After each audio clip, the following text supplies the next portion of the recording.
So hello dear student, কেমন আছো? I hope প্রত্যেকে শুধু ভালো নয় ভীষণ ভালো আছো। দেখো স্ক্রিনের উপর একটা প্রশ্ন দেখা যাচ্ছে। প্রশ্নে কি বলা আছে দেখো, how many term of the series √3 3 3√3 amount two 39 plus 13√3। প্রশ্নটা কিছু বুঝলে? আমি যতটা বুঝেছি তোমাদের সাথে শেয়ার করার চেষ্টা করব বা ক্লিয়ার করবো। ওকে, একটা সিরিজ আছে নাম্বারের। কি কি সিরিজ আছে? প্রথমে √3, তারপরে টার্মটা রয়েছে 3, তারপর নেক্সট টার্ম রয়েছে 3√3। তো এই টার্মগুলো যখন যোগ করব, অ্যামাউন্ট করব, তখন আমি কত পাবো? তখন আমি পাবো 39 প্লাস 30√3। এটা হচ্ছে SN দেয়া রয়েছে, ঠিক আছে? যোগ করলে এত পাবো। এবার প্রশ্ন হচ্ছে এই n এর ভ্যালু কত হলে এই নাম্বারটা আসে। তো n এর ভ্যালু প্রথমেই জানার জন্য আমরা একটা কাজ করে নিই। এটা জিপিতে রয়েছে না এপিতে রয়েছে বুঝি। আমরা কি জানি? T1 টার্ম 1 কত? √3। হ্যাঁ, আচ্ছা টার্ম 2 কত? টার্ম 2 হচ্ছে 3। আচ্ছা টার্ম 3 কত? 3√3। সো আমরা আর ইকুয়াল টু কি জানি?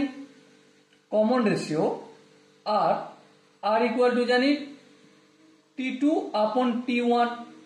সো দেখো T2/T1 কত? 3/√3। আর 3/√3 মানেই √3। আচ্ছা আবার দেখো, শুধু একটা চেক করলে হয় না তো, আর একটাও চেক করে নিই। T3/T2। আচ্ছা T3 এর ভ্যালু কত? 3√3। আচ্ছা T2 এর ভ্যালু কত? 3। এই 3 কেটে যায়, সো এটাও √3 হয়। তার মানে এটা রয়েছে আমাদের জিপিতে রয়েছে, জিপি জিওমেট্রিক প্রোগ্রেশন, তাই না? ওকে, তো চলো এর পরের স্টেপে আমরা যেটা দেখব, বিচার করব, এসএন এর ফর্মুলা কি, মানে sum of geometric progression. S n equal to আমরা জানি first term multiple by r to the power n, common রেশিওর পাওয়ার n, -1 আপন r -1। এটা আমরা জানি। হ্যাঁ ঠিক। আচ্ছা লক্ষ্য করে দেখো, এর ভ্যালু জানি কত, সেটা দেখো। এর ভ্যালু হচ্ছে ফার্স্ট টার্ম এখানে কত দিয়ে রয়েছে? √3। তো চলো চোখ কান বন্ধ করে √3 লিখে দাও, কোনো আপত্তি নেই। আর এর ভ্যালু জানি কত, সেটা আর এর ভ্যালু √3। চলো √3 এর পাওয়ার n করে দিলাম -1। আর এখানে আর এর ভ্যালু তো √3 -1। আর এসএন মানে কত? দেখো এসএন মানে বলে দেয়া রয়েছে 39 -13√3।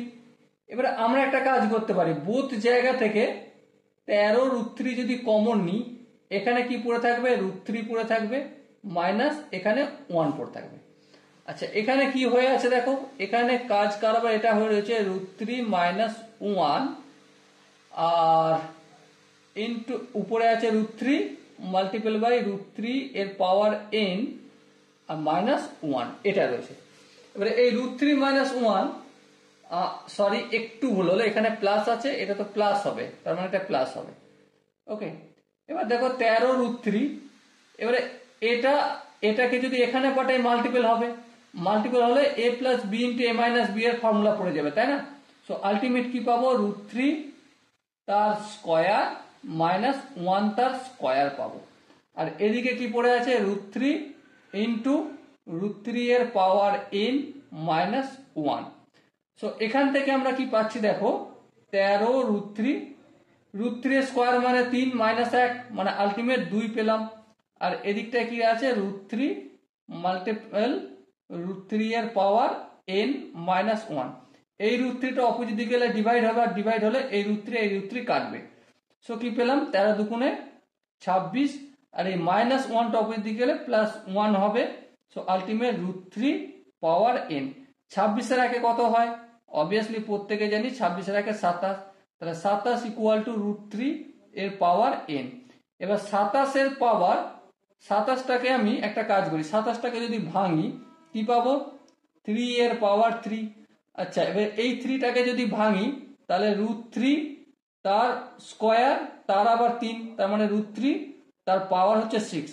সো 27 ইকুয়াল টু আমরা কি বলতে পারি √3 এর পাওয়ার 6 equal to √3 two the power n। So এখান থেকে আমরা n ইকুয়াল টু 6 বলতে পারি।